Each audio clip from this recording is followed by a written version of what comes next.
Well, good evening, everybody.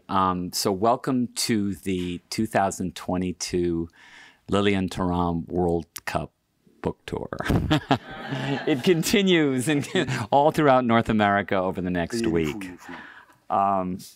So my name is Steve Ortega. I'm coordinator for the Global Sports Initiative at the Weatherhead Center, and I'm an associate professor of history and co-director of the History Archives program at Simmons University. There are a number of people here that I would like to thank for their support. Many thanks go to Elizabeth Flanagan. Thank you so much. With you, it would not have gotten done. Jamal Kafadar, who sadly cannot be here today. Ted Gilman, Elizabeth Hihon, Jessica Barnard, Sabrina Carrozza, who are PR person for FC Barcelona. I always get to put in a plug for my team when I'm up here. And to the Center for Middle Eastern Studies, the Sociology Department, and the Weatherhead Initiative on Global History, and the Weatherhead Center for International Relations for their financial support for this event. So as the beauty of the game of world football plays out over this month, the sport, and more specifically the industry, has been asked the question, are we going to be a part of the solution, or are we going to be the problem? The NWSL scandal here in the United States and the treatment of workers and LGBTQ plus people in Qatar have put the spotlight on those in power, asking the question, are you going to change? Our esteemed guest this evening, Lilian Thuram, continues to push not only people in sport, but also citizens of the world to search for better solutions and to seek to find the better side of themselves. So before giving you background on Lilian and our moderator and translator, Yusuf bin Ismail, I want to call attention to a few things. This is a plug for another event we're going to have, so you have to put up with that too. First, at 9 a.m. on December 12th, the Global Sports Initiative will host a webinar, How This World Cup Has Amplified the Challenges That Global Football Needs to Face.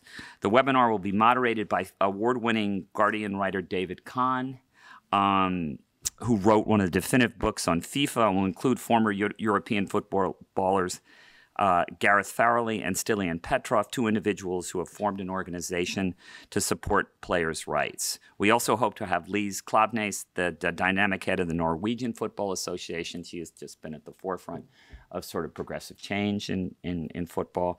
This will be an open and candid discussion of where the sport needs to go to meet the needs of its incredibly diverse player and fan base. I would also like to introduce our fellows at the Global Sports Initiative. They're doing incredible work on complex problems related to sports and society. Justin Morrow, one of the founders of Black Players for Change and a former MLS player, is working on research on athlete activism and on building a global organization to fight racism. Susie Petrocelli, an author, filmmaker, and former Harvard women's soccer team captain, is doing a project on how to create pay equity for women in international football tournaments. And Nathan Goldberg, the assistant general manager of Gotham FC, and Sarah Hassoun are interviewing players from Women's League around the world to better understand their experience. If they could just please get up and we could give them a big hand, because these people are doing incredible work.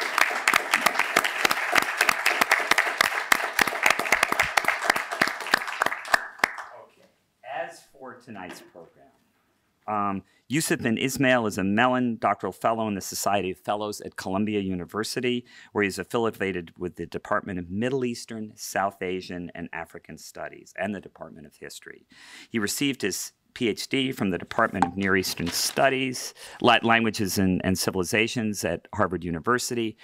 Dr. bin Ismail's work examines the legal and intellectual history of European imperialism in the late Ottoman Empire and modern Middle East. And our special guest tonight is Monsieur Lilian Thuram. Lilian Thuram was born in Guadeloupe in 1972, had started the Foundation Education Against Racism, Pour Égalité, in 2008. He has written several books, including My Black Stars, which received the Seligman Prize Against Racism, Manifeste pour l'Égalité, Notre Histoire, White Thinking, which was published in English in 2021. He was chief curator of the exhibitions, The Invention of the Savage at the Kay Branly Museum in 2011 and 2012. In 2014, he received the Keba Mbaye Foundation Ethics Prize in Senegal. He's been awarded an honorary doctorate in human sciences at the University of Stockholm in Sweden and the University of Stirling in Scotland. In a previous life, he accomplished a prestigious career as an international footballer. Together with the French team, this is kind of a minor part of his life. He actually won the World Cup in 1998 and got to the final in 2006 and won a European Championship in 2000. And just on a very personal note, having spent the last 3 days with him, he is a fun person to be around. He kind of brings everybody's spirits up, and for that, we have deep affection for him. Okay, and I'm going to turn it over to Yusuf, and both Yusuf and I will ask the questions to Lilian. So Yusuf, thank you. Thank you. It's an honor to be here, goes without saying. So what I'll do is I'll ask the question in English and then translate it very briefly to Lilian Thuram in French, and then I'll translate as we go. My first question is sort of an invitation to speak about the book for those of us who haven't had an opportunity to read it yet.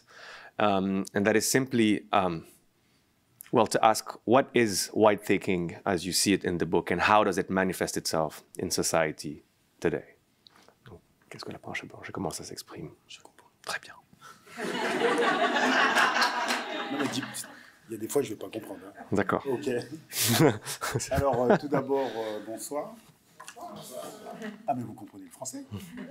C'est réglé, je n'ai pas besoin d'être là. Voilà, Oui, effectivement, le titre interpelle beaucoup de personnes. Je tiens à dire que c'est la pensée blanche et non la pensée des Blancs. En fait, l'idée, c'était questionner la racialisation du monde, qui a construit l'idée qu'il y aurait plusieurs races, et où on a fait des hiérarchies entre ces personnes, et on a dit que la race supérieure était la race blanche.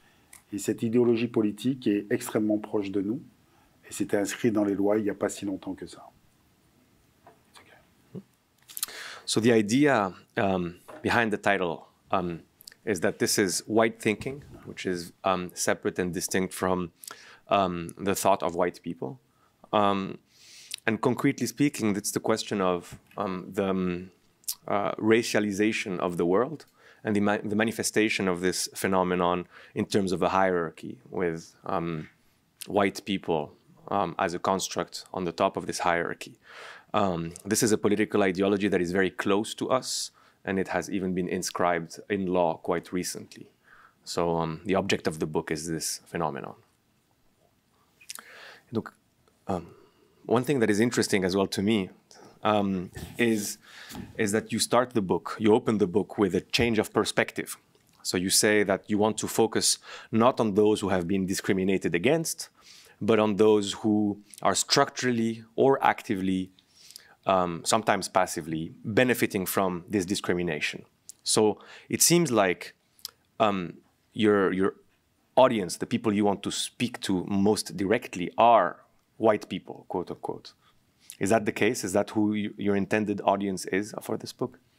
Non, je ne pense pas que le livre s'adresse plus particulièrement aux personnes de couleur blanche. Parce que vous pouvez subir le racisme sans comprendre l'histoire du racisme.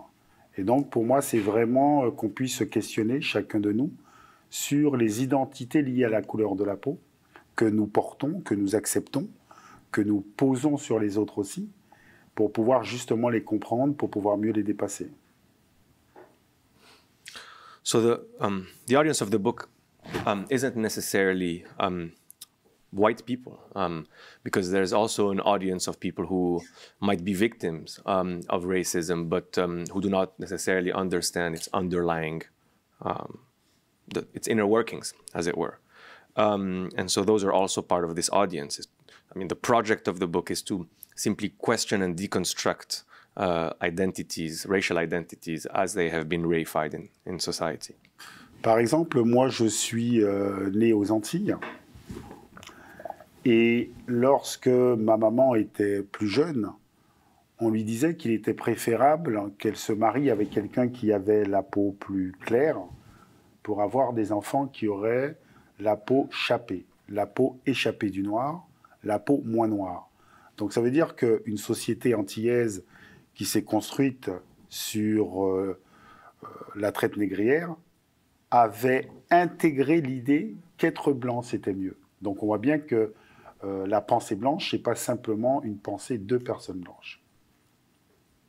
So as an example of how this type of white thinking manifests itself also among people who aren't white, my mother, I'm born in the Antilles Françaises, and when my mother was young, she was told that she should marry someone who is of a clearer complexion, who has less dark skin, because this would mean that the children would be chapé, that they would have clearer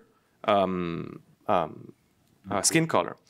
And so this shows how the society of the French Antilles, a society which was built on the slave trade and its implications, itself is embedded and victim of, in a way, this type of white thinking. I'm going to follow up on that, Lilia. In the book, you talk about how white thinking actually hurts a lot of white people.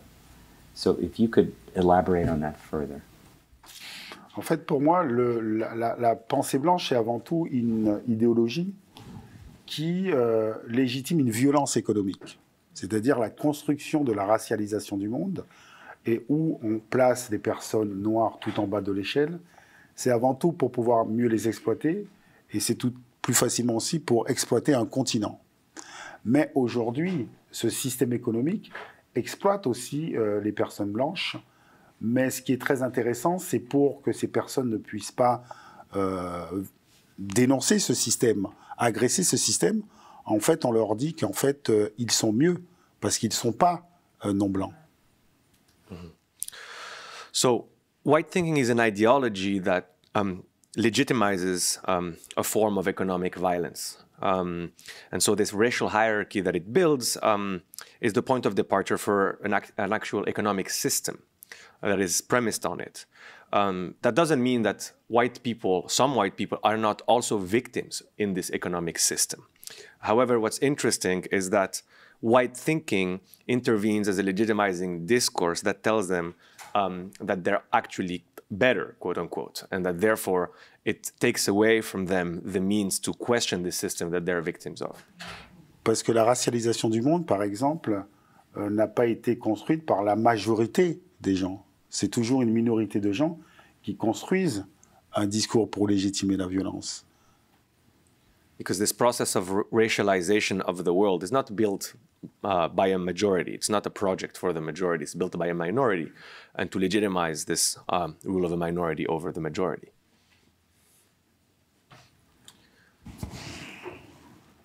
I had another question, which is a thread that runs through the book, a form of parallel between, and you write very clearly, on ne naît pas blanc, on le devient. And that's just one point where this parallel is implicit, but it's quite clear to the reader between the condition of being racialized in relations to whiteness and the condition of women in relations to men. That's a big theme in the book. So I wanted to invite you to speak more about this parallel and how you see it.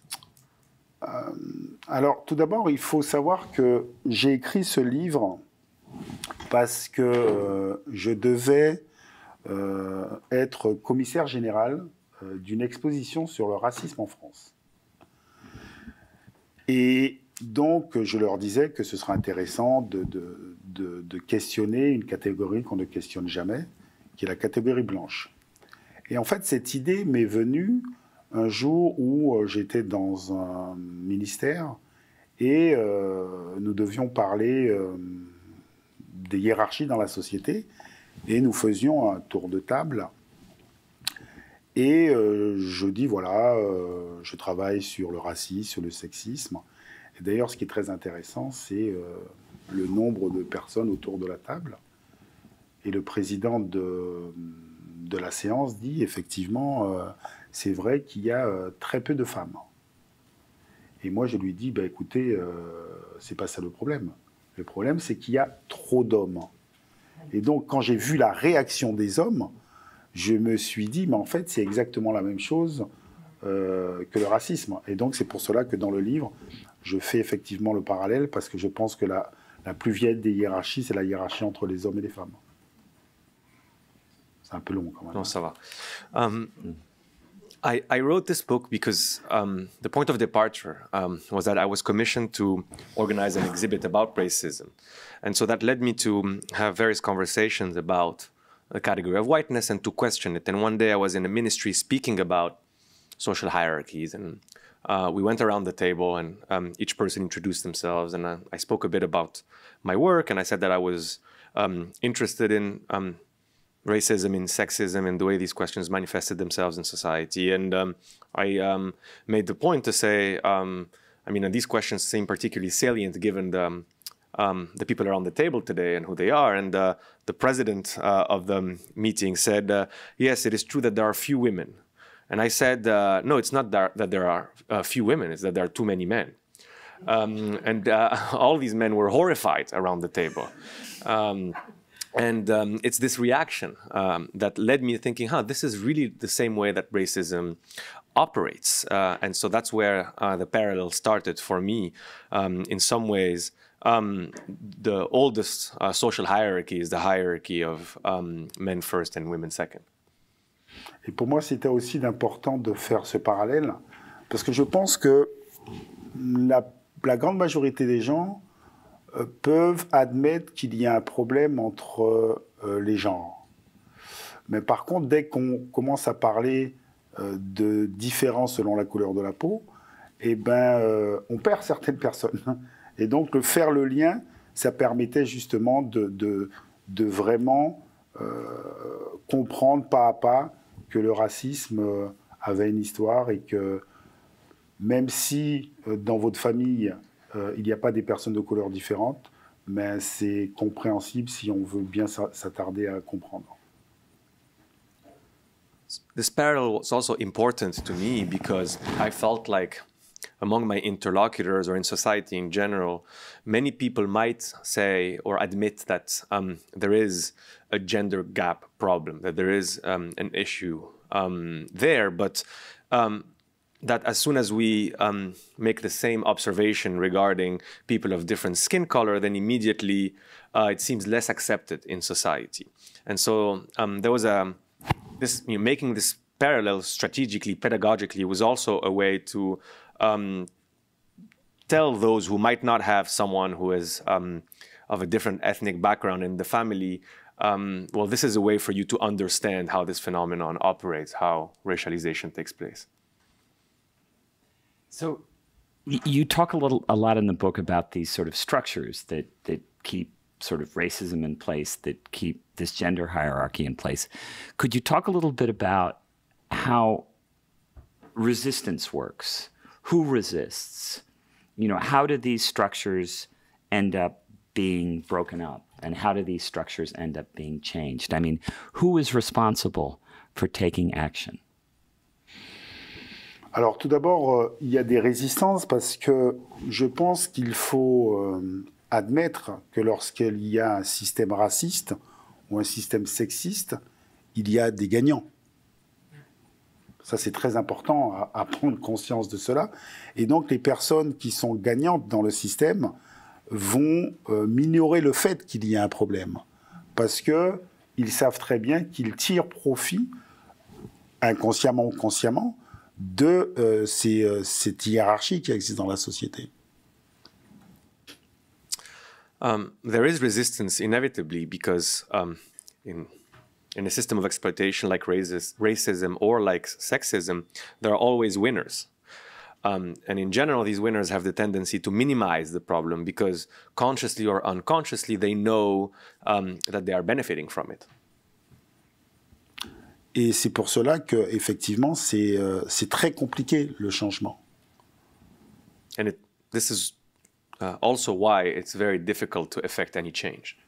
Et moi, je reste persuadé qu'il faut essayer d'enrichir la connaissance des personnes pour qu'ils puissent avoir conscience que parfois, dans leur propre comportement, ils font tout pour que les hiérarchies restent en place. And that's why I believe that it is through education, through knowledge, by telling these stories that we can change things, because we can, because in this way people realize that it is in their very behavior that they enact this system. Et très souvent, nous sommes enfermés dans des catégories et nous n'avons pas conscience d'être enfermés dans ces catégories. Sachant que si vous êtes enfermé dans une catégorie, de façon inconsciente aussi, vous allez favoriser votre catégorie. Oftentimes, people who are walled into categories aren't conscious that they're walled into these categories. However, even if they're unconscious of it, the very fact of being in this category ends up leading them to favor their own category, even if they don't consciously understand that they're a part of it. Et je pense qu'aussi, il est important d'éduquer les personnes qui pourraient subir le racisme à aussi comprendre que le changement va parvenir parce que eux ne vont plus accepter la société comme on voudrait nous faire croire qu'il faut accepter. And it is also important to educate and speak to potential victims of racism so that they understand that it is through their education that a moment can arise where they will systematically refuse this system, and that it's through their refusal that change will be effected.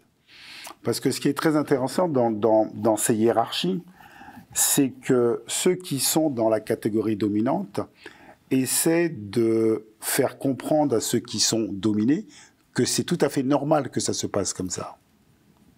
What is interesting in the way these racial hierarchies function, or these hierarchies in general, is that those in the dominant categories usually try to explain, quote unquote, to those who are assigned less dominated category, that there is a sense of normalcy, that this is a normal system, that it should be this way. Et très souvent, quand vous vous soulevez contre ces hiérarchies, en règle générale, on fait payer le prix cher à ceux qui se soulèvent pour que les autres restent à leur place. So any contestations of those hierarchies are usually very heavily and severely opposed, because immediately those who try to contest these hierarchies are told that's their assigned position and that they should remain in it. Et voilà pourquoi il est important de connaître l'histoire. Comme ça, à partir du moment où vous connaissez les mécanismes historiques et que ça se passe toujours de la même façon, en fait, vous n'avez plus peur de prendre la parole. Et vous savez que ce sont les minorités qui font changer la société. Une minorité de personnes qui fait changer la société. This is why understanding history, reading about it and knowing it is important, because it is important to know the mechanism of how these hierarchies are deployed and enforced. There are patterns there, and it's only through understanding these historical patterns that change can be effected. For instance, the notion that it is always a minority that brings about change against these hierarchies and systems of domination. Okay. I have another question about the reception of your book. The book came out in 2020 in France, 2021 in English here in the United States, or in English, I don't know if it's in the United States. And so I wanted to know how you felt about the reception of your book. Well, let's start with France, and then maybe we can speak about a bit more comparatively with the United States since we're here. But how was the book received in France? By the media, by the readers, and what does that say about French society? Bon, alors, avant de parler de la réception du livre dans les médias, je dirais que quand j'ai dit à ma mère que j'allais écrire un livre et que le titre du livre était La pensée blanche, elle m'a dit d'arrêter ça tout de suite. Quand j'en ai parlé à des amis d'enfance, ils m'ont dit d'arrêter. Il y en a un qui m'a dit, écoute, quand le livre sort en France, tu prends un avion et tu viens en Guadeloupe directement. Et en fait, c'est très intéressant. Ça montre à quel point, effectivement, certaines personnes ont intégré la peur de dire certaines choses. So let me preface this question of reception by saying that when I told my mom that I was writing a book and that the title of the book was White Thinking, she told me to stop that immediately. And friends in Guadeloupe said the same thing. They actually joked that as soon as the book would come out, that I should immediately take a flight, leave metropolitan France and go back to Guadeloupe. But, you know, these anecdotes really show that some people have integrated fear of this system, that this is something that is very deeply seated. Quand le livre est sorti, pareil, en France, il y a eu effectivement des émissions, il y a eu aussi dans les journaux des réflexions en présentant le livre comme un livre raciste. Et ce qui est très, très marquant, c'est qu'en fait, ces personnes n'avaient pas lu le livre. En fait, ils s'étaient arrêtés sur le titre. Et je dis très souvent, la lecture du titre du livre dit beaucoup de la personne qui lit le titre. When the book first came out in France, there was a lot of press, TV, newspaper articles, and so on. And it's true that many journalists, many people commenting on the book said this book is racist. Usually those people haven't read the book, they just stopped at the title. And in many ways, the way that people have interpreted the title is a good indicator of whether or not they've read the book. D'ailleurs, il y a eu des personnes qui ont contacté des personnes qui travaillent avec la Fondation pour leur demander d'arrêter la collaboration parce que je prenais une direction extrêmement dangereuse, parce que j'étais devenu un raciste anti-blanc. Et ce qui est aussi très très bien, c'est-à-dire que beaucoup de journaux, de journalistes d'un certain niveau ont pris le temps de lire le livre et en règle générale, le livre a eu une très très bonne presse. Some people even contacted some of my collaborators, some of my colleagues within my foundation, and told them, you need to stop working with this person. He's taking a very clear racist turn. He's an anti-white racist. So of course that existed, but there were also some journalists, more sophisticated ones, who took the time to read the book and engage with it in a more thorough and systematic manner, and so there were also interesting conversations. Et je dois avouer que j'ai été extrêmement surpris que le livre, par exemple, soit traduit en allemand. Le livre a été traduit en italien. Bon, c'est beaucoup plus facile parce que j'ai été joueur de foot en Italie. Le livre a été traduit aussi en portugais, en espagnol et bientôt aussi en albanais, qui est un peu une surprise quand même. Donc je trouve que ce sont des sujets qui interpellent les gens et je trouve ça très bien. I was very surprised to learn that the book was coming out in a German translation. It came out in Italian as well. That may make sense because I've played there as a footballer. But it also came out in Portuguese, in Spanish, in Albanian, which might be surprising. But to me, this is an indicator that there is interest in the topic, in the questions that I ask, and so I'm very excited about that. Parce qu'en fait, c'est vrai que très souvent, on ne se questionne pas à savoir pourquoi nous pensons ce que nous pensons, pourquoi nous disons ce que nous disons. Because it is interesting to note that we rarely ask ourselves why we think what we think, why we say what we say. Could you elaborate maybe on that, what you mean by that? Par exemple, si je pose la question ici dans la salle, qui est blanc ou blanche ici? For instance, if I'm to ask you now, who considers themselves white? N'ayez pas peur. Don't be afraid. Levez la main. Monsieur, vous avez quel âge? He's asking you your age.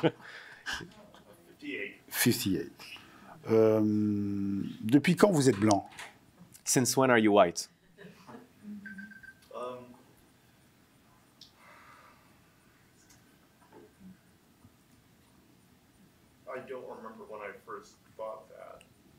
Il se souvient pas. Il se souvient pas. Est-ce que vous connaissez les couleurs? Do you know colors?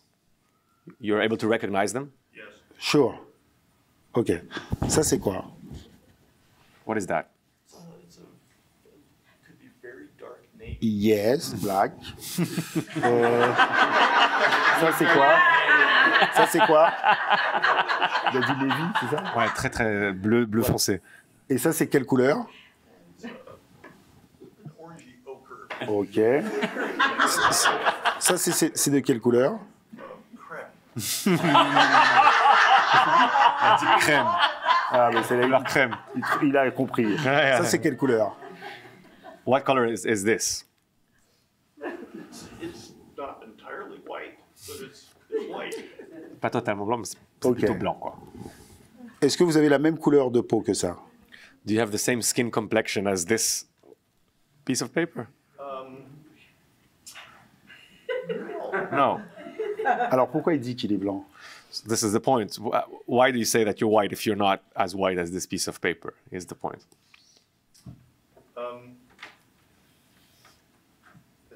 What I was taught. C'est ce qu'on m'a enseigné. En fait, c'est ça qui est intéressant. Ça veut dire que ce monsieur, il a quel âge? 58 ans. Il a 58 ans. En fait, il dit qu'il est blanc alors qu'il n'est pas blanc de peau. Et... Vas-y, traduis. So this is what is interesting to me. I mean, this is just a way to illustrate. What's interesting to me is that when people say that they're white, but really, I mean, from a color's perspective, they're not of white skin. Et donc, on voit que être blanc, être noir, en fait, c'est avant tout une pensée. And so first and foremost, it appears that being white or being black is first and foremost a form of thought. Et par exemple, j'ai appris avec un de mes fils, Kefren, lorsqu'il avait 4-5 ans, que les enfants avaient une perception différente. Je lui demande, dis-moi mon chéri, est-ce que tu es le seul petit garçon noir de ta classe? Il me dit, mais papa, je ne suis pas noir. Et donc je me dis, tiens, peut-être qu'il a des problèmes pour assumer sa couleur, qu'est-ce qui se passe? Et lui, il me dit, je suis marron. Et je lui dis, mais ah bon, et les autres de ta classe, ils sont de quelle couleur? Et il me dit, bah, ils sont roses. I learned, speaking with my son Kefren when he was 4 or 5, that children see things differently. One day he comes from school and I ask him, tell me, my dear, are you the only black person in your class? And my son says, I'm not black, I'm brown. And so I begin to feel anxious, how come he's saying this? But then I ask him, what about others? What color are they? And my son says, they're pink. And so... Et donc, ce qui est très intéressant, c'est comment, petit à petit, en fait, nous sommes enfermés dans certaines catégories, mais nous ne questionnons pas ces catégories. Et les identités de couleur de peau que nous utilisons, en fait, ils ont une histoire. Et c'est la racialisation du monde. Et donc, ça veut dire qu'il faut connaître cette histoire-là, parce que sinon, de façon inconsciente, nous reproduisons des schémas de pensée. Parce que nous sommes des êtres de conditionnement. Et l'idée, c'est vraiment essayer de penser le plus librement possible. Mais pour penser le plus librement possible, il faut avoir cette capacité de se questionner à savoir pourquoi nous disons ce que nous disons et dans quel sens nous avons été éduqués. Et je pense que si nous sommes libres, en tout cas le plus libre possible dans la façon de penser, eh ben, je pense qu'on a plus de chances de ne pas reproduire ces hiérarchies dans la société. The interesting thing is that when we are putting these categories and we don't question them, right? But what's interesting is that these categories, and what's crucial is that these categories have a history. And this history is the history of racialization, of the racialization of the world, right? But if we don't know this history, then we end up reproducing it because we are conditioned beings. So for us to think freely, and this is really the goal here, to be able to think freely, we have to ask, wait, why do we think the way we think? Why do we say the things that we say? Right? How were we educated? And so, in order to, or rather by doing this, by asking these questions, by trying to deconstruct things through education, through knowledge, through history, only in this way are we able to escape the reproduction of these hierarchies and to escape the imposition of these categories. Education is central to the way which people can overcome this way of thinking.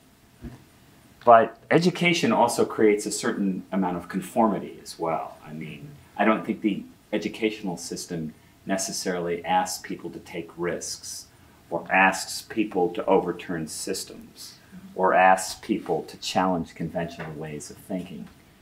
So, and this is something that you and I have talked about, I think risk is a big part of this, assessing risk. But also, I think what, just coming out of this recent conversation that you had, it's also, where does one become educated if the structures that are in place, including the educational system, do not encourage risk? Mais moi, je pense que quand je parle d'éducation, c'est avant tout prendre conscience que chacun de nous, nous parlons de quelque part. Et il ne faut pas avoir peur de parfois regarder et accepter d'autres points de vue. Et en multipliant les points de vue, on peut plus facilement comprendre la complexité des choses. When I speak of education, what I speak of first and foremost is the necessity to understand that we each speak from a specific position. And so it is okay, and in fact important, to see and understand other points of views, to understand other positions. And it's only by multiplying these positionalities, by looking at the issue from various positions, that we get to really understand the issue in its complexity, in its nuances. Parce que chacun de nous, nous sommes le résultat de récits que nous avons entendus, de récits qu'on nous a racontés. C'est-à-dire qu'on ne peut pas penser à travers des informations qu'on ne connaît pas. Donc voilà pourquoi il faut vraiment enrichir notre façon de penser. Et l'exemple que je prends souvent quand je parle avec des plus jeunes, c'est l'histoire de Christophe Colomb. Merci. So, we're all the product of narratives that were imposed on us. We're all the products of stories that were told to us. And so it's unfair to ask us to think with categories that we don't have. So this is where education intervenes, right? To acquire those categories, to acquire those languages. And usually when I try to explain this to a younger crowd, I do that by telling a story regarding Christopher Columbus. Et très souvent, je demande aux enfants donc qui est Christophe Colomb. Donc, que ce soit en Europe, en Afrique, en Asie, les enfants, ils me disent que Christophe Colomb, c'est celui qui a découvert l'Amérique. Et donc, je leur dis, écoutez, il n'y a pas de problème. Vous vous imaginez être sur le bateau de Christophe Colomb. Et je leur dis, est-ce que vous voyez les gens qui sont sur la plage? Donc, ils sont surpris qu'il y ait des gens sur la plage, déjà. Et je leur dis, mais les gens qui sont sur la plage ne disent pas que Christophe Colomb a découvert l'Amérique. So when I ask students everywhere in Europe, in America, in Asia, in Africa, I say, well, who is Christopher Columbus? People say, well, or students say, he's the person who discovered America. And so I say, okay, he discovered America. So you imagine yourself on that boat with Christopher Columbus arriving to America. Do you imagine and think about the people who are on the shore? Because the people who are on the shore don't think that Christopher Columbus discovered America. And usually they're even surprised that there are people on the shore in the first place. Et l'idée, justement, c'est est-ce qu'on entend l'histoire racontée par les personnes sur la plage? And so the question becomes, where are we able to hear the story from the point of view of those who are on the shore? Et je reste persuadé que il serait intéressant, justement, d'écouter l'histoire d'un autre point de vue. And this is why I think, I am convinced that what is important is precisely to listen to history from this other standpoint. Et si nous voulons accepter divers discours, il faut que nous puissions nous positionner avant tout comme des êtres humains. Parce que si on se positionne dans des catégories de nationalité, de couleur de peau, de religion, en fait, il y a beaucoup de récits qu'on va rejeter avant de les écouter. And so in order to be able to accept these other stories, or perhaps these stories from other standpoints, we have to think of ourselves, to position ourselves first and foremost as human beings. Because if we position ourselves as people who receive these stories, as people who belong to these various categories, then there are versions of this history that we're going to reject from the get-go, that we're not going to be able to receive, to listen to.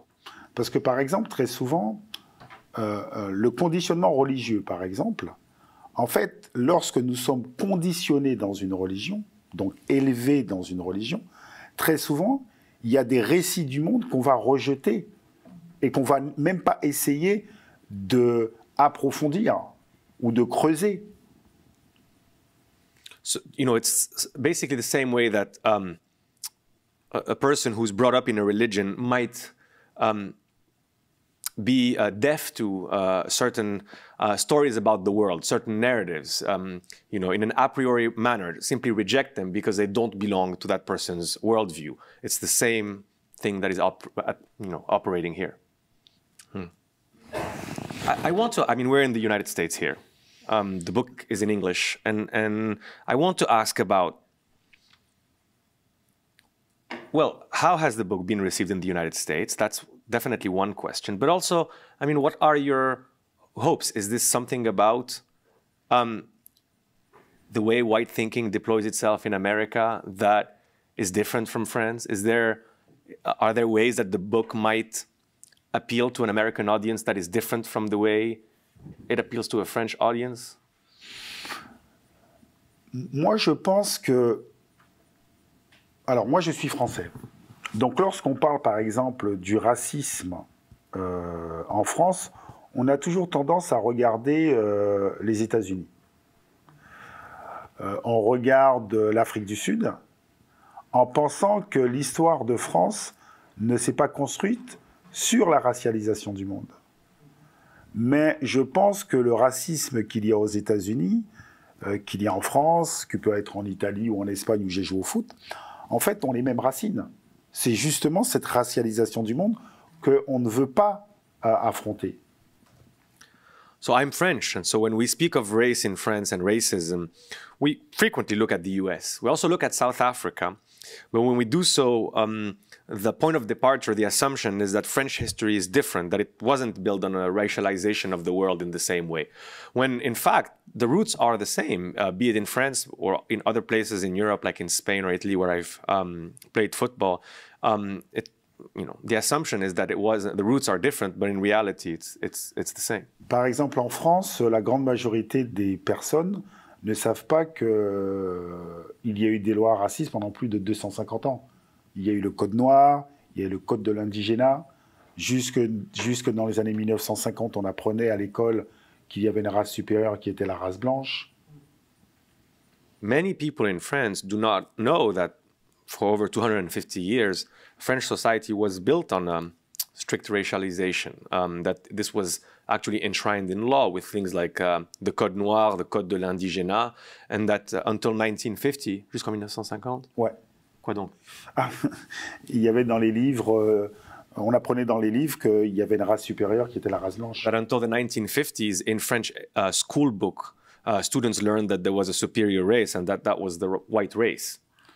En fait, ce qui est très intéressant dans la racialisation du monde, il faut vraiment prendre conscience que le monde s'est construit depuis des siècles sur l'idée qu'il y avait une race qui avait le droit d'éduquer les autres races inférieures. What is interesting about the way that the racialization of the world took place is that the world was built on the idea that there was a race that had the right to educate other races. Et encore aujourd'hui, il y a une partie du monde qui pense détenir la vérité. And so still today, there is a part of the world that believes that it holds truth.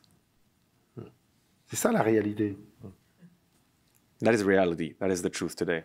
Et encore une fois, moi qui suis français, en France, certaines personnes voudraient faire croire que la couleur de peau, votre couleur de peau, ne détermine pas en fait les possibilités dans la société. You know, I'm a Frenchman, so I look at French society, and in France today, some say that the color of one's skin does not determine their place, their role in society. Et lorsque nous voulons parler du racisme lié à la France, certaines personnes vous disent il ne faut pas emmener les réflexions américaines en France. Qu'est-ce que ça n'a rien à voir? And so when race is discussed in France, usually those who want to shut it down say, well, those are American debates and American questions, and one shouldn't import American debates into France. Et il n'y a rien de plus raciste de ne pas admettre que la société française s'est créée sur le racisme. And obviously there's nothing more racist than the refusal to admit that French society was fundamentally built on racism. Comme il est fondamentalement raciste de ne pas dire que le génocide le plus violent a été la violence faite aux personnes qui étaient ici, sur ce territoire, avant, par exemple, l'arrivée de Christophe Colomb. Just as it is racist to say that the most violent of genocides wasn't that the people who were living on this land before the arrival of Christopher Columbus have undergone. So I think, you know, coming back to the United States for a second, I mean, the book is filled, clearly a lot of your influence has come from the United States, both scholarly influence, both in terms of activists. If you could talk a little bit about the people in the United States who have provided you with inspiration and provided you with ideas as to how to address some of the problems that you're discussing. Étant donné que j'ai été un sportif de haut niveau, c'est vrai que des gens comme Mohamed Ali m'ont inspiré, parce que j'ai compris qu'ils avaient mis leur notoriété, ils s'étaient servis de leur notoriété pour questionner la société sur l'égalité. Et c'est vrai que c'est quelque chose qui m'a beaucoup inspiré. Je pense que beaucoup de sportifs, notamment, ont essayé de casser cette ligne de couleur et ont essayé de questionner la société sur ce sujet. Having been a pro athlete, of course, Muhammad Ali inspires me particularly because he used his privileged position to ask tough questions about society and to try to break these questions of racism in the American society. So I'm inspired by him. Et c'est vrai qu'effectivement, pour un jeune garçon français que j'étais, en fait, la lutte pour l'égalité, en tout cas, aux États-Unis, a été quelque chose qui m'a profondément éduqué. So, and as I was younger as well, the fight for racial equality and racial justice in America is something that has shaped me profoundly. Maybe I can ask a follow-up about that. I was also very interested in the diversity of the sources of inspiration that you draw on in the book, and in particular, of course, the long line of African-American thinkers on questions of race in America.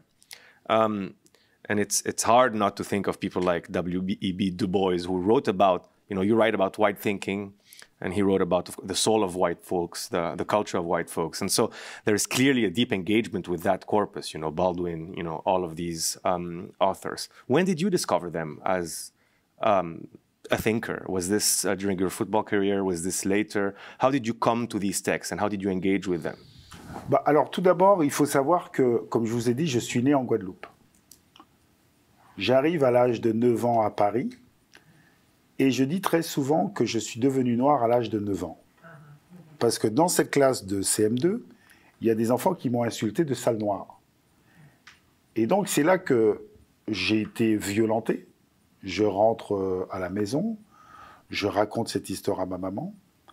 Ma maman me dit les gens sont racistes, c'est comme ça ne va pas changer.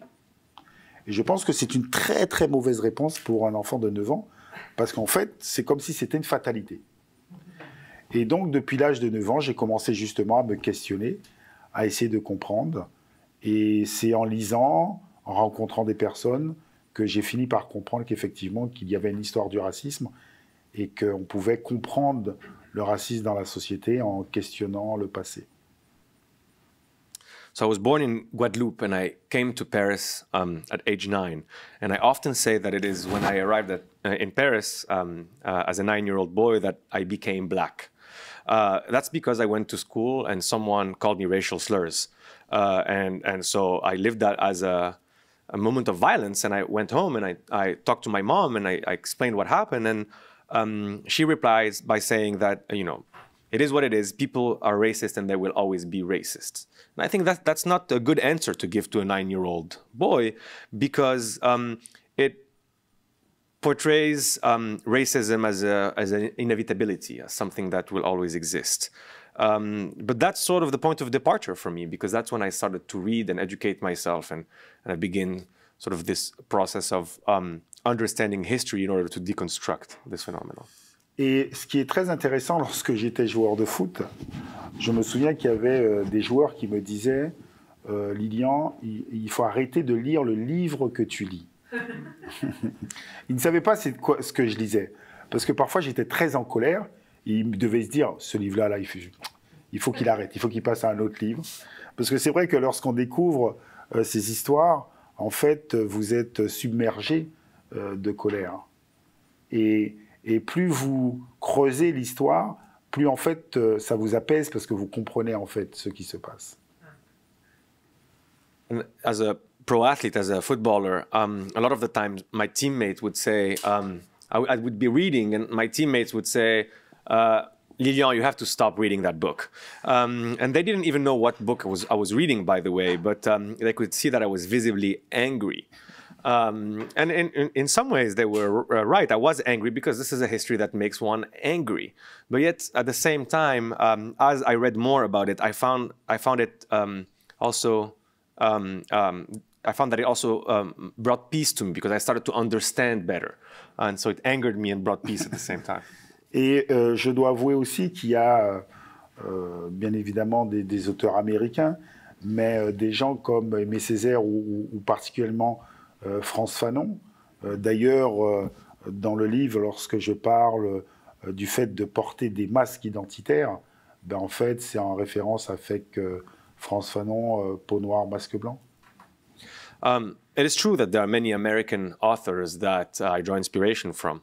But there are also people like Aimé Césaire or Frantz Fanon. And in the book, I speak about those who wear identity masks. This is an expression that is pervasive in the book, and this is in reference to Fanon's work, Black Skin, White Mask. Et c'est un livre qui a été fondamental pour le jeune garçon que j'ai été. It was a book that was fundamental and formative for the young boy that I was when I first read it. So, just following up on that, I mean, there's a lot of reasons you could be very cynical about what you were subjected to as a young person, as a early footballer, but you're not. You're an optimist. And if you could talk a little bit about how your travels around the world, how the people that you've encountered actually give you hope and actually give you a sense that there is something better out there that is coming and that we can possibly imagine. Alors tout d'abord, si je voyage un peu partout dans le monde, c'est grâce ou à cause de M. Gauthier, qui est le directeur de la Fondation. Et je dois avouer qu'effectivement, il y a beaucoup plus de personnes qu'on le croit qui veulent changer la société, qui veulent passer outre ces problématiques de racisme, de sexisme, d'homophobie. Et le problème, c'est que je pense que ce ne sont pas les plus entendus dans les médias. Parce que je pense que lorsque je dis que nous sommes le fruit d'histoires racontées, C'est-à-dire que très souvent dans les médias, il y a beaucoup plus de messages légitimant certaines hiérarchies que légitimant l'égalité. Well, first of all, I want to say that if I'm able to travel and meet so many people, it's first and foremost thanks to Monsieur Gauthier, who is the head of the foundation. And when I do travel and meet people, what I realize is that more people than we think actually want to change society. They want to fight racism, sexism, homophobia. And this is what I mean when I say that we're a product of the stories that are imposed on us. They're not heard in the media. They're not heard in the media because the media is filled with messages that are legitimizing vis-à-vis these hierarchies rather than equality. Comme je disais tout à l'heure, en fait, le racisme, c'est avant tout une idéologie construite pour légitimer une violence économique.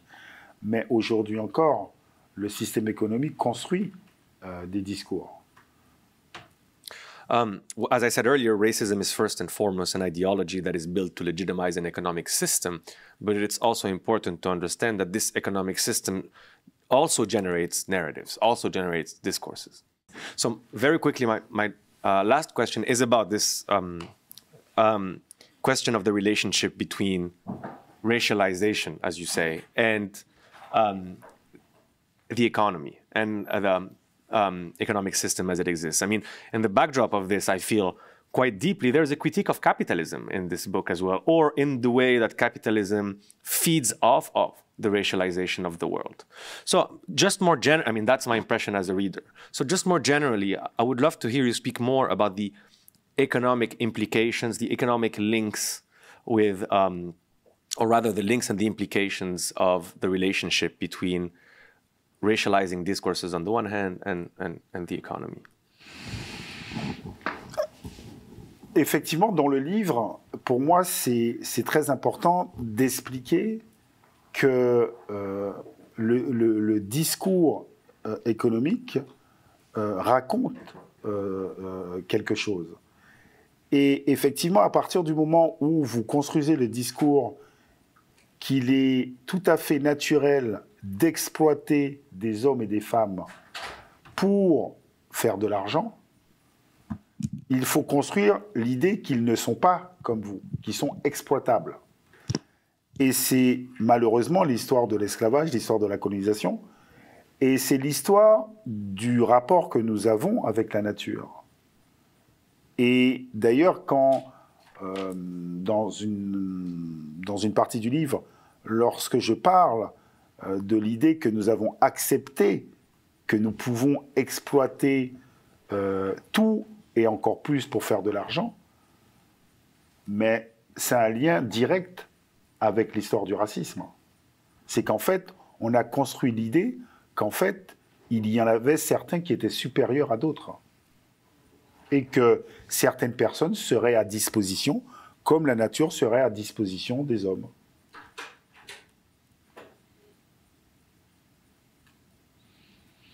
Et comme ce système a exterminé énormément d'êtres humains, parce que ce serait intéressant de montrer à quel point ce système économique a massacré tant d'hommes, et comment ce système économique aussi, en fait, massacre la nature, et qui met presque en danger la survie des êtres humains.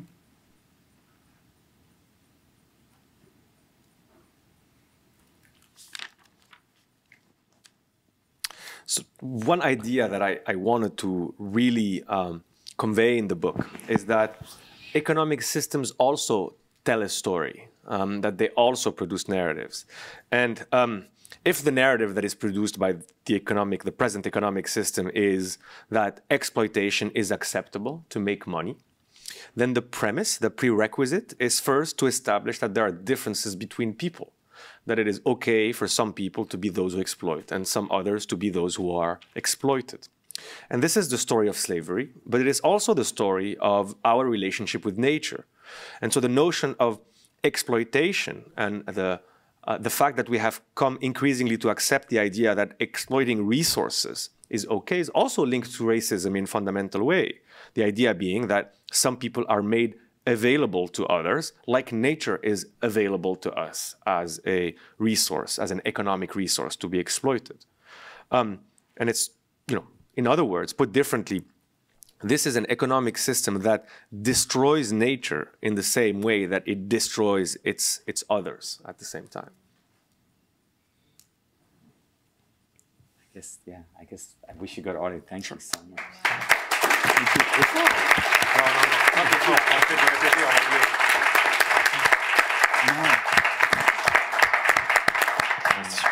Does anybody have questions? Yes, please.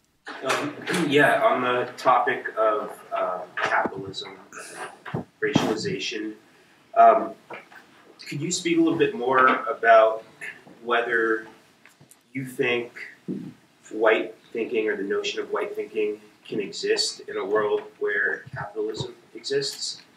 And then a little bit beyond that, were you influenced at all by Cedric Robinson and the notion of racial capitalism when you were writing this book? Je peux traduire. J'ai pas tout. La deuxième partie, c'était est-ce que tu as été influencé par Cedric Robinson qui a développé l'idée du capitalisme racial quand tu as écrit ça? Est-ce que c'était une de tes références? Et la première idée, c'est est-ce que tu penses que c'est possible que dans un monde capitaliste tel qu'il existe aujourd'hui, la pensée blanche disparaisse? Est-ce qu'elle peut être combattue dans un système capitaliste tel qu'il existe aujourd'hui? Est-ce que c'est une possibilité? Alors, moi, je pense que, de toute façon, la pensée blanche finira par ne pas exister. Ça va être remplacé par quoi? Je ne sais pas. Mais je pense qu'aujourd'hui, cette pensée est attaquée, cette pensée est analysée. Et d'ailleurs, je pense qu'il y a beaucoup de personnes qui, aujourd'hui, veulent défendre cette pensée blanche et qui sont prêts à beaucoup pour défendre cette pensée blanche.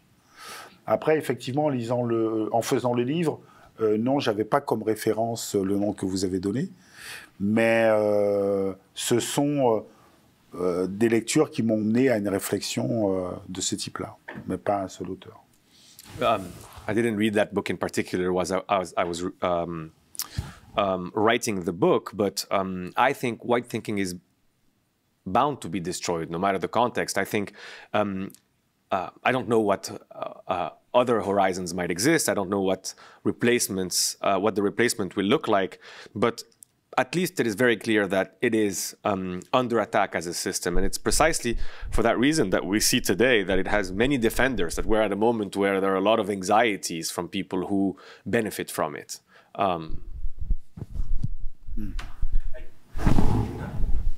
Dis-lui. I guess what I was also asking is, do you see the end of white thinking as inseparable from the end of capitalism?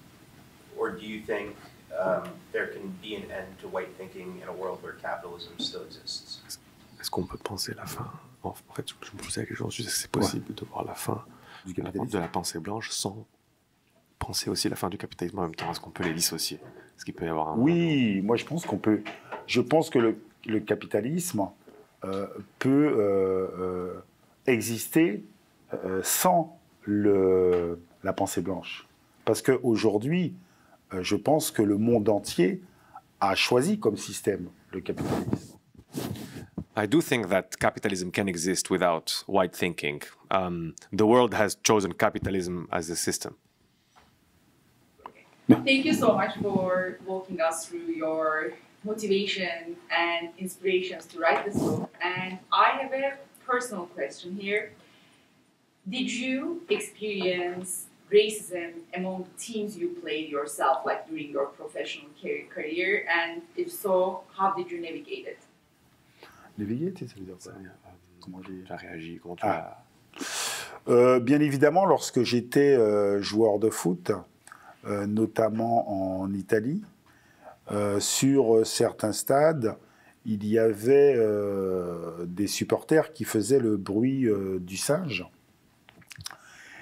Ce qui est très intéressant lorsque vous connaissez l'histoire du racisme, vous savez pourquoi ils font le bruit du singe? Parce qu'ils auraient pu faire le bruit du perroquet, du chien, mais vous savez que c'est lié justement à cette hiérarchie selon la couleur de peau, où les personnes noires étaient considérées comme le chaînon manquant avec le singe.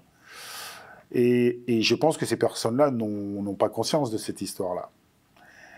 Et très souvent, je rentrais après le match, je disais que c'était pas possible, que c'était pas acceptable. Et les joueurs de mon équipe venaient vers moi et me tapaient sur l'épaule en me disant « Ouais, mais c'est pas grave, Lilian, laisse tomber. » Et en fait, c'est eux les plus dangereux. C'est pour ça que je dis qu'effectivement, il faut être éduqué à comprendre la violence du racisme pour ne pas l'accepter. Mes dirigeants aussi me disaient « Ouais, c'est pas grave, Lilian. » Et c'est pour cela qu'il faut vraiment éduquer les gens à comprendre que, ben, en fait, les personnes les plus dangereuses, c'est les personnes qui regardent et qui laissent faire, en fait. Of course, especially in Italy, in some of the stadiums, some people were making monkey noises. And of course, when we know the history of racism, we understand why they chose that animal, not the parrot or not any other animal, because we know that racist thought developed the idea that black people were the missing link between monkeys and men. And so what's interesting as well is that then I would be very angry and very upset. And after the match, other players would come and sort of pat my back and say, don't worry about it, Lilian. Even managers or other people in the team would say the same thing.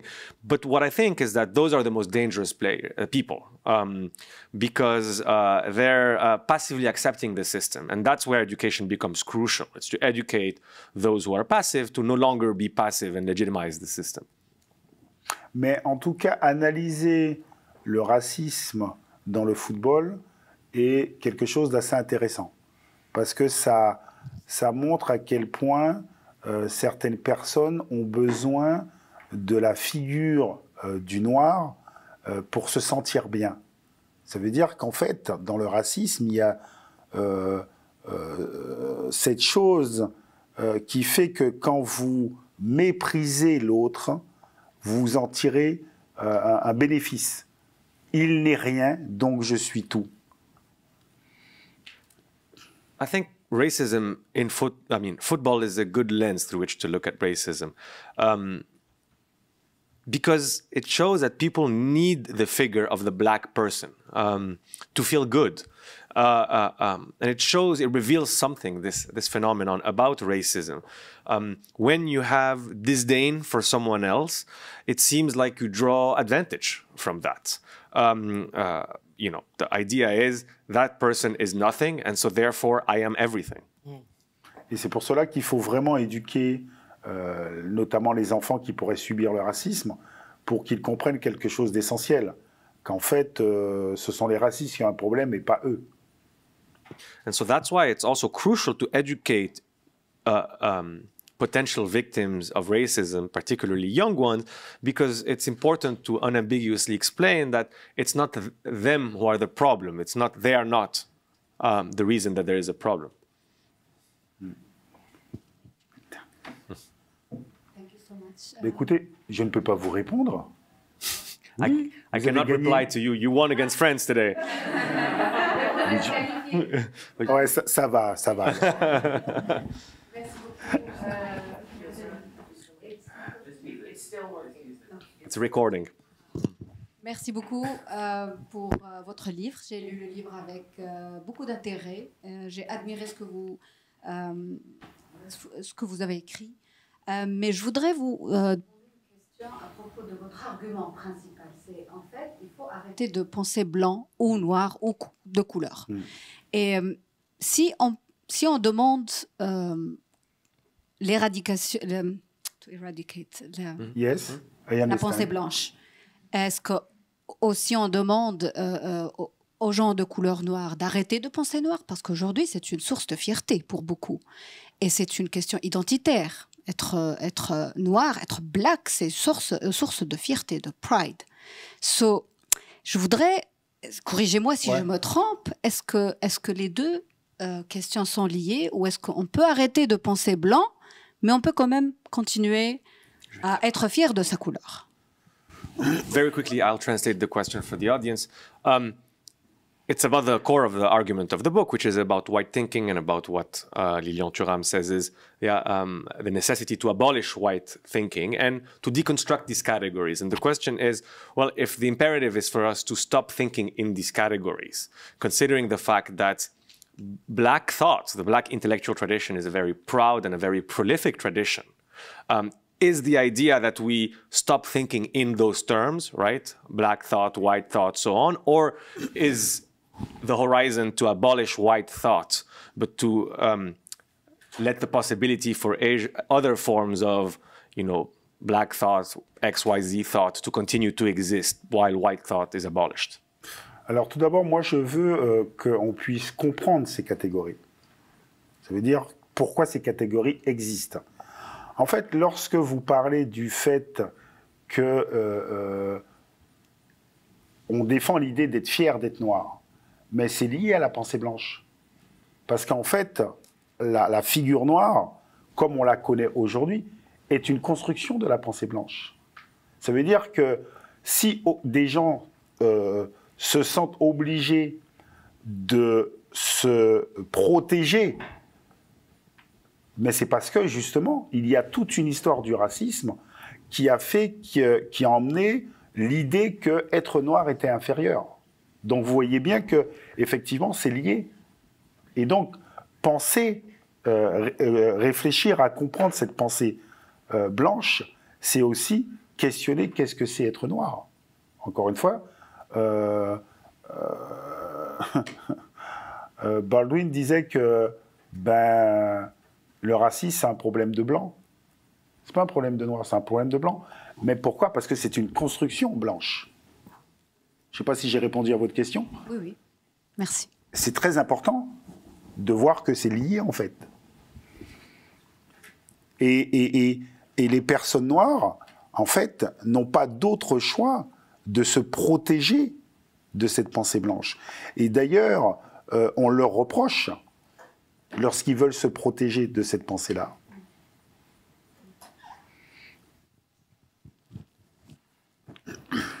Yes, what I want to do is for us to first and foremost understand these categories, right? Understand why they exist.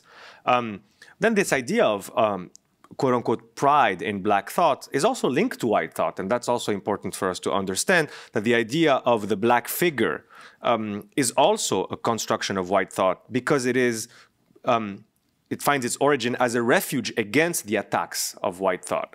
And Baldwin said that racism is a white people problem. That's because this category is a construction of white thought. And so in many ways, and this is why Black thought and the idea of the Black intellectual tradition is attacked today, right? Because it was built as a form of protection against white thoughts. First of all, thank you for being here and sharing this with us. It's such a great honor. My question is about your anecdote you shared. When you're reading a book, I think it's maybe in a training camp, and your teammate says, leave that book aside, don't read.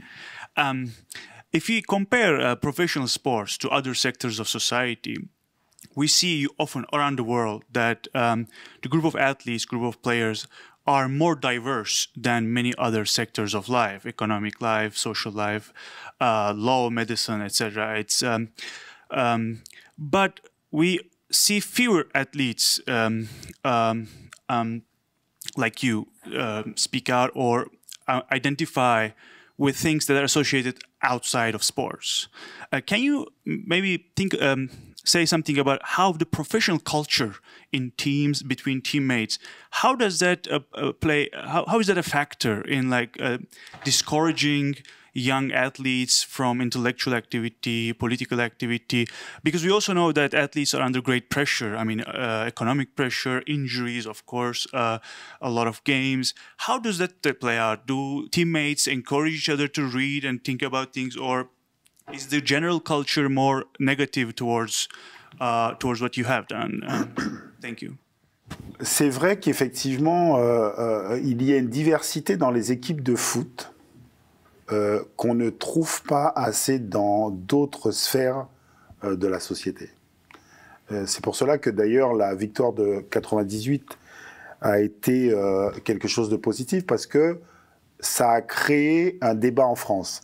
Pourquoi nous avons une équipe de ce type en France qui gagne la Coupe du Monde et dans d'autres sphères publiques, c'est pas la même chose.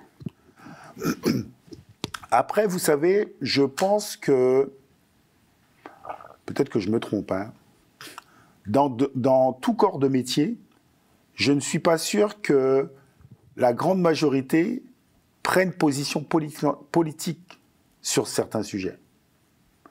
Sur les professeurs, je ne suis pas sûr que la majorité des professeurs sont en capacité de défendre des idées politiques qui vont créer des problèmes dans la société. C'est-à-dire qu'il y a des choses qui sont acceptables, il y a des choses qui ne sont pas acceptables. Et donc, dans la société, dénoncer les injustices, souvent, ce n'est pas acceptable. Après, les joueurs de foot ne reçoivent pas cette formation. C'est-à-dire que lorsque vous êtes joueur de foot, vous quittez la maison vers l'âge de 13 ans et on vous éduque à devenir joueur de foot professionnel. Parce que vous passez du temps à jouer comme d'autres passent du temps à faire des mathématiques, à faire de la recherche quantique. Et donc, vous êtes performant dans un domaine. Après, lorsque vous êtes sportif de haut niveau, et notamment joueur de foot, qui est le sport numéro 1 au monde, ça veut dire que chaque fois que vous allez dire quelque chose, en fait, ça va avoir une résonance nationale ou internationale. Donc ça veut dire que vous êtes dans une certaine fragilité, à savoir, est-ce que ce que je dis est juste?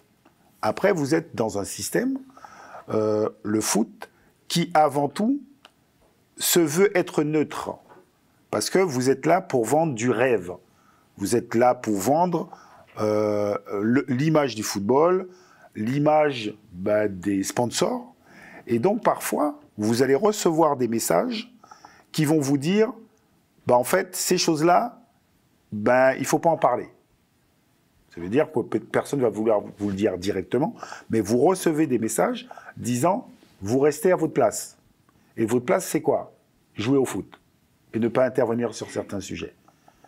Et donc, lorsque vous avez compris qu'effectivement, le mode de fonctionnement, vous pouvez décider, vous, de parler. Mais si vous ne comprenez pas le mode de fonctionnement, vous avez tendance à ne rien dire. Parce que c'est ce qu'on attend de vous. Et si vous ne dites rien, vous serez choyé. Voilà. So, it is true that there is a great deal of diversity in football among players, right?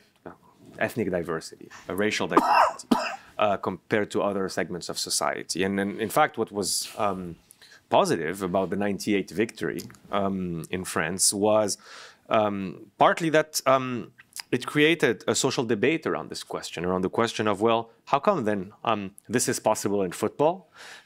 Success with diversity is possible in football, but it's not possible in other sectors of society, right?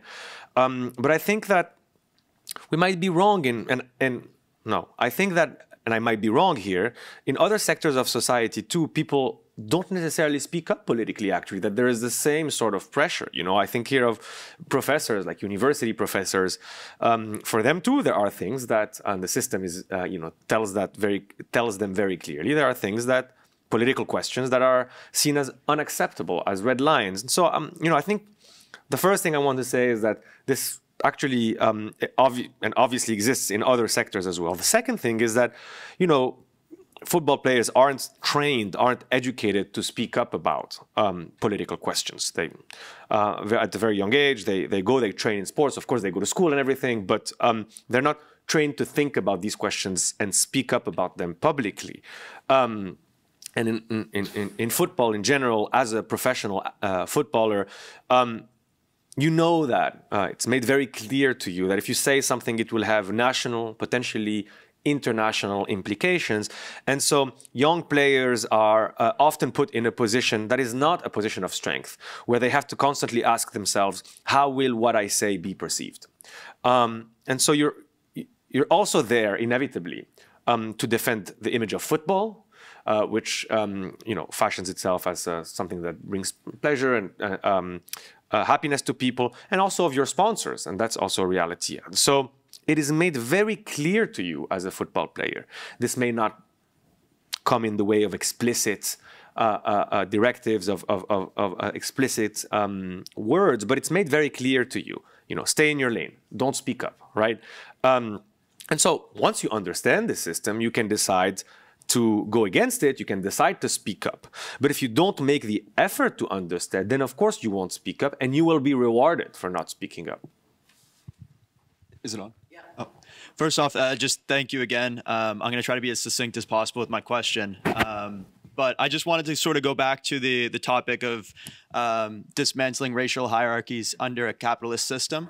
And I wanted to know if you could touch upon that a little bit more. In my mind, another thing you talked about today is just sort of climate justice and how our racial system is tied in with what's going on with the climate.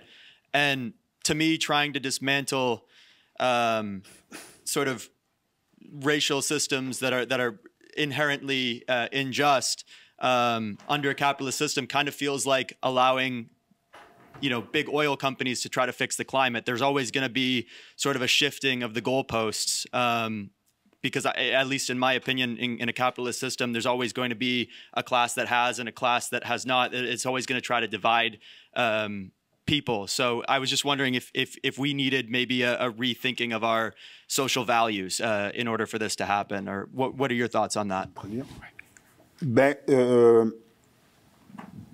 Je pense que tous les systèmes ont un début, comme tous les systèmes ont une fin.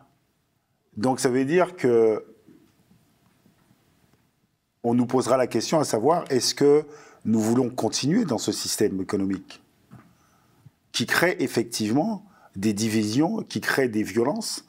Et je reste persuadé que nous devons aller vers un système qui produit plus de solidarité. Mais je reste persuadé aussi que ce système construit l'idée qu'on se suffit à soi-même et que chacun devient de plus en plus seul, de plus en plus individuel, et qu'on casse les liens entre les êtres humains. Et j'ai vraiment, peut-être que je me fais vieux, parce que j'ai 50 ans, mais j'ai vraiment l'impression que nous allons dans cette direction, où on éduque les plus jeunes générations, en fait, à penser qu'ils n'existent qu'à travers eux et qu'ils n'ont besoin de personne. Et que l'autre pourrait être même un danger. I mean, all systems have a beginning and have an end. And so the question for us is, do we want to continue in this economic system that feeds off of division and violence very clearly? And so I'm convinced that we have to move towards a system that fosters more solidarity. But, and this may be because I'm getting old, I'm now 50 years old, I also worry that in the current circumstances, we are more and more thinking along individual and individualist lines, that we're more and more educating younger generations to think that it's them against the world, and that others can or always represent a threat or a danger. Et il y a des sociétés qui ne pensent pas comme ça. Par exemple, il y a un monsieur Doudou Diène qui travaille à la Fondation. Il me dit que dans la culture Wolof au Sénégal, on dit que l'homme est un médicament pour l'homme. Et très souvent, dans nos cultures, on nous éduque parfois à penser que l'homme est un loup pour l'homme. Donc on voit bien qu'il y a plusieurs conceptions de faire monde. And some societies don't work in this individualist way. There is a person working in the foundation, Mr. Doudou Diem, who says that there is a Wolof saying that men is a cure for men, that a drug in the sense of a cure for men, not that man is a wolf to other men. And that's interesting to me because it shows that there are other conceptions of how to be collectively in the world, how to make a world, how to build a world. Okay, sorry. Thank you for being here. Thank you for your talk. I have a question. So the title of your book is White Thinking, and we're talking about racism. For other social movements with LGBTQI and with feminism, we have different waves where they modify, they diversify, they reform. So the questions that the feminists were asking in France for the first wave are not the same that they're asking now. Now my question is this. Do you think the very category, white thinking, is adequate enough to address the experience of, for the lack of a better word, all the white people or all the white populations that are racializing the black people? Do you think the categories white thinking or black thinking are adequate to describe the experience of a diversity of people who we can categorize as white or as black? Thank you. Je ne suis pas sûr d'avoir compris la question. Tout d'abord, il faut savoir que il n'y a pas que les personnes blanches qui racialisent les autres. Ça veut dire que les personnes noires racialisent les blancs en les percevant comme blancs. Mais encore une fois, c'est le résultat de la racialisation du monde. C'est-à-dire que je ne parle pas d'expérience de certaines populations blanches. Moi, je parle de l'idée qu'en fait, qu'on a construit l'idée que nous appartenons à des races différentes, qui se sont transformées aujourd'hui à des identités différentes. Et comme, par exemple, certaines personnes en France vont parler de différentes ethniques. Ça veut dire qu'en fait, il y a eu, à un moment donné, l'idée que nous étions séparés. C'est-à-dire que nous n'étions pas des êtres humains avant tout, mais nous étions dans des catégories, sachant qu'on a construit l'idée, encore une fois, qu'il y avait une catégorie qui était plus exploitable que d'autres. Il y avait une catégorie qui était plus supérieure à d'autres. Et donc, c'est de cette relation-là que je parle. Et qu'il faut prendre conscience qu'effectivement, ces relations existent encore aujourd'hui dans nos sociétés. Parce que nos sociétés se sont construites sur ces hiérarchies. Just very quickly, first I want to say that it's not just white people that who racialize others. Black people also racialize white people, but it is precisely this process of racialization that is the result of the racialization of the world, right? And so I'm not interested in the label, right, white people, or in the experience of white people, or whether the label can encompass all of these experiences, but in the construction of the idea of race. And in that sense, what I find striking is there was once this idea that was invented that we were all separate, that we belong to categories, and that these categories were put in relations to one another in a hierarchy. So that's what I'm fundamentally interested in. It's first and foremost a set of relations more so than the category itself, because society is built on this set of relations more so than on the hierarchies themselves. Okay, we're going to have one more question. Yeah, thank you. Merci beaucoup d'être la dernière.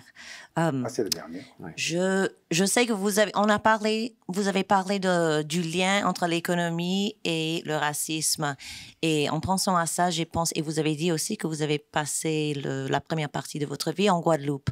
Donc j'aimerais bien savoir ce que vous en pensez quand vous pensez au racisme et l'économie en ce qui concerne la Guadeloupe. Oui. I just want to translate very quickly the question. You spoke earlier about the relationship between racialization and the economy, between racism and the economy. And you also said that you spent the first part of your life in Guadeloupe. And I'm interested to hear you speak about how you think of this question of racism and the economy in relations to to Guadeloupe in particular. Vous connaissez la Guadeloupe? Ok. Mais je pense que lorsqu'on parle du lien racisme et économie, en fait, c'est pas inintéressant d'analyser la Guadeloupe. Tout d'abord, c'est parce que c'est une petite île.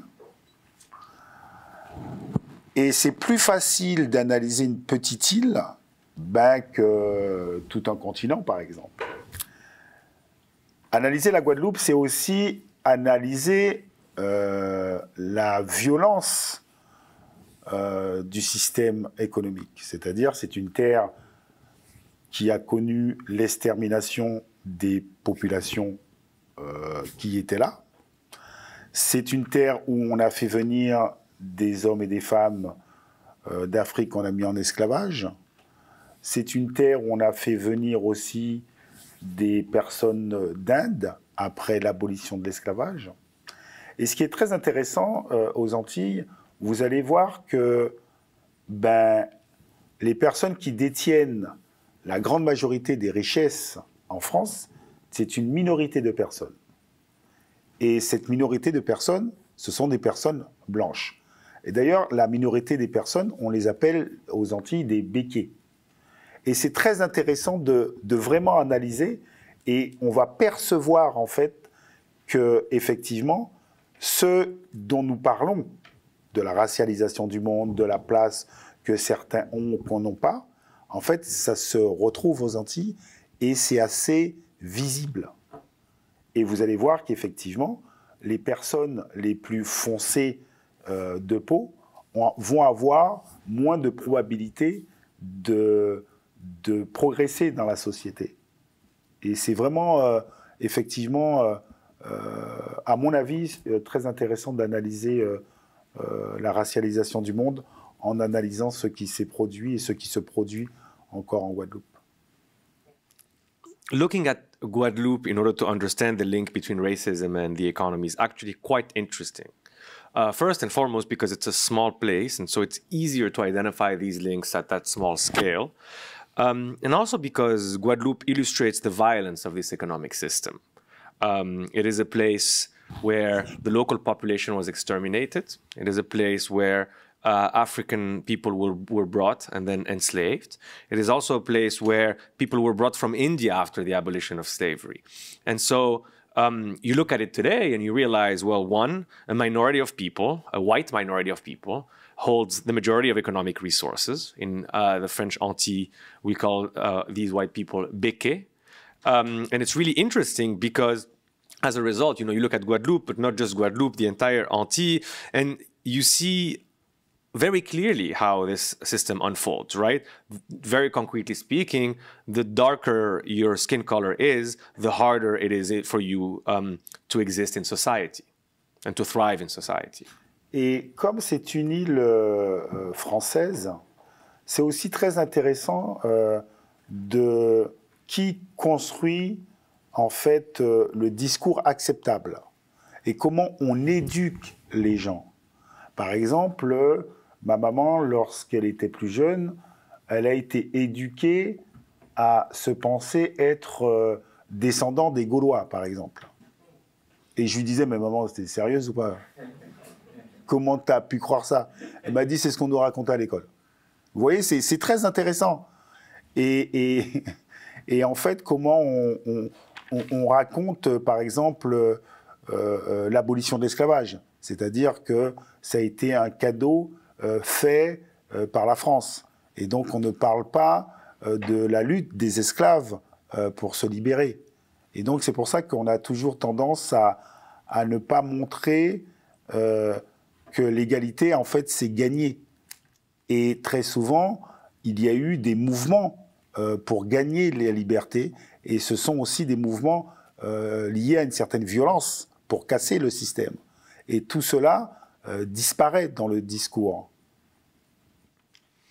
It's also a French island, Guadeloupe, and so it's interesting to look at it and think, well, who crafts the normative narrative? How are people educated? What are they told in this French island, right?